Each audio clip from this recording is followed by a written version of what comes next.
A number of years ago, I came into possession of several portfolios whilst clearing through the estate of a dear friend.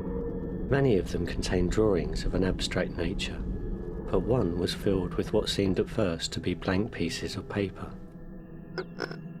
On closer inspection, it became clear that they were in fact drawings that had been painted over, as if to erase or hide the original image.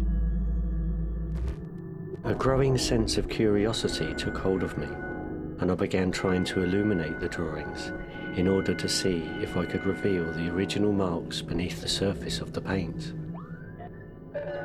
At first I held them up to the window, but later I began to place them on top of a light box and watch as the glow revealed the colours and forms hidden beneath the surface.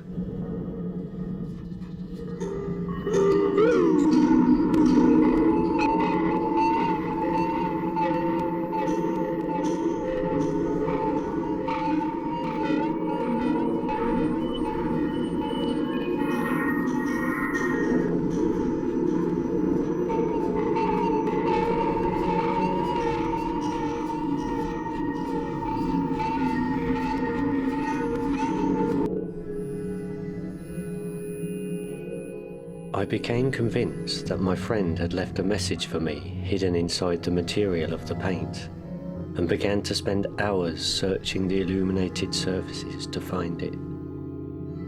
We had always agreed that seeing was not about looking at things, but making something visible. So I pushed my eyes harder and harder to find what might be trapped underneath, convinced he had buried something for me to unearth.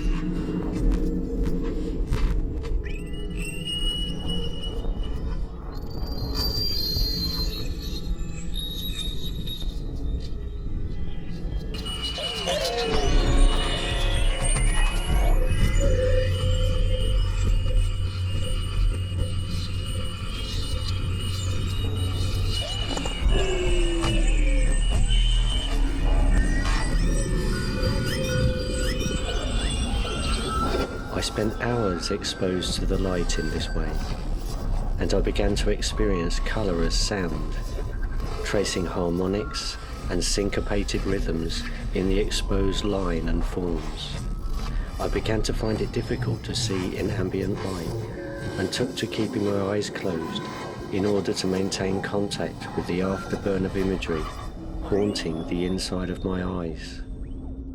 Ghosts of paths once taken and yet to be trod were clearly traced in the gestures that held the cones and cubes woven into the fabric of an acoustic score, encrusted in the shades of a colourful life, removed from the burden of physical observation.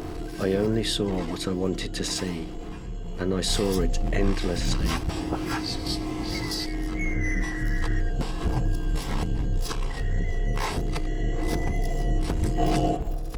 I began to imagine that I was the light source that illuminated the drawings from inside the paper, pushing the colours and sounds to the surface to form glowing fields and verdant valleys, tracing the terrain in contours of tone, each note a letter in an unuttered alphabet, mapping a land without limits, terraformed by all our conversations, pockmarked by our failures, and luminous like the joy we had shared. Walking lines thinly and passing colours in cups, caves marvelled with a clash of conscience, totems raised from a seabed, dredged in the net of an A minor scale, cobalt crashes on second-hand sofas, crimson flakes on an epiphone tree, white walls stand in puddles, scraping back a film of tattooed cream from a window in the floor. Mustard stands on sticks, and indigo always has a velvet note. Offbeat and discreet, gates and meadows paved and plastered by a continual retreat to the sign that says, "Way home."